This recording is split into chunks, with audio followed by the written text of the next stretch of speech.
Piece by piece, Democrats asked Mueller to confirm the details of Trump's attempt to fire the special counsel and stop the investigation altogether. The president wanted to fire you because you were investigating him for obstruction of justice. Isn't that correct? That's what it says in the report, yes. And I stand behind the report. Next, the president told the White House staff secretary, Rob Porter, to try to pressure McCann to make a false denial. Is that correct? That's correct. So it's fair to say the president tried to protect himself by asking staff to falsify records relevant to an ongoing investigation. I would say that's generally a summary. Mr. Lewandowski, a private citizen, was instructed by the President of the United States to deliver a message from the President to the Attorney General that directed him to limit your investigation, correct? Correct. And it's an unsuccessful attempt to obstruct justice is still a crime. Is that correct? That is correct.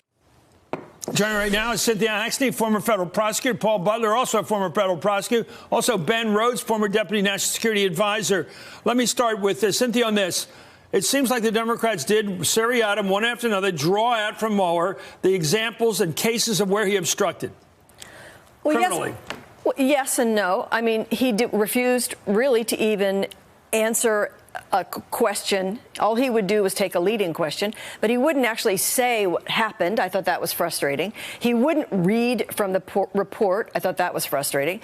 And then I also thought the presentation, you know, as nice as the clips are that you've put together, your staff has put together, when you watch the whole thing, it wasn't compelling because it was upside down and backwards. It started with the obstruction. It moved to after that to the actual crime. That didn't make any sense. He was very halting. He didn't defend the report with the kind of gusto I expected him to. So while the information got out, it was information we all knew.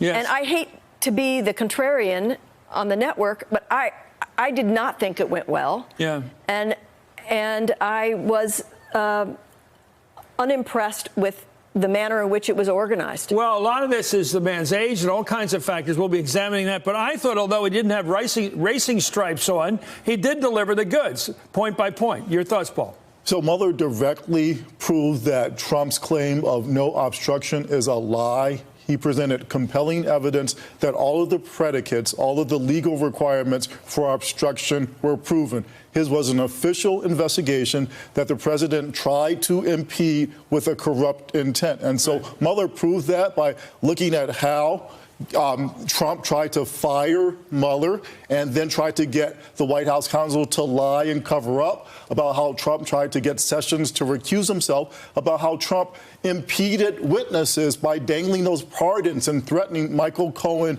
and Paul Manafort. So I agree with you, Cynthia. The problem isn't so much what Trump said, but how he said it, what Mueller said, but how he said it. Mueller is lawyerly and reserved, where Trump and Barr are aggressive and in your face. And the stakes here are very high. This is the most important investigation of a president in American history.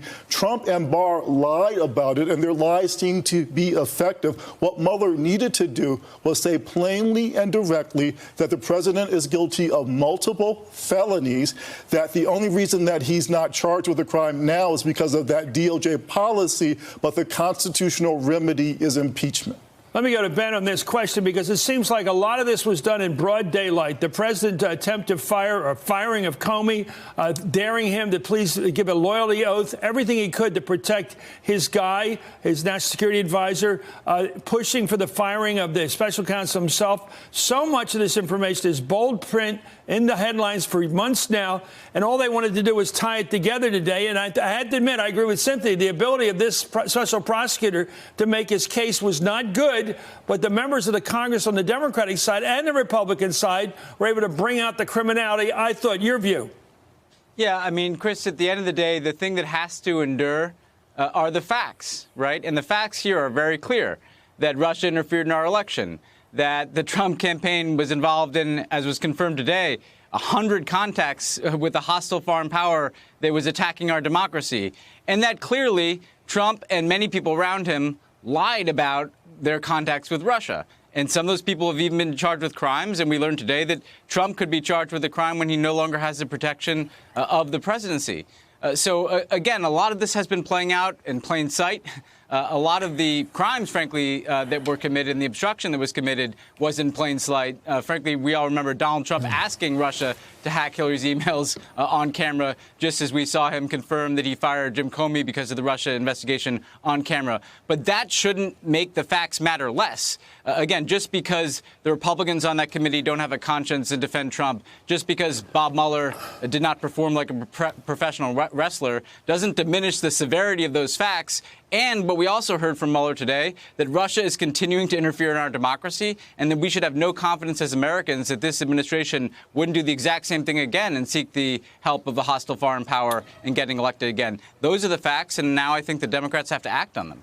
Well, I thought that Jerry Nadler got the points out front. First of all, the president's been lying for 5 months. He was not exonerated by Mueller's committee and report. It was not exonerated, too. And second, he faces criminal prosecution. You would have thought?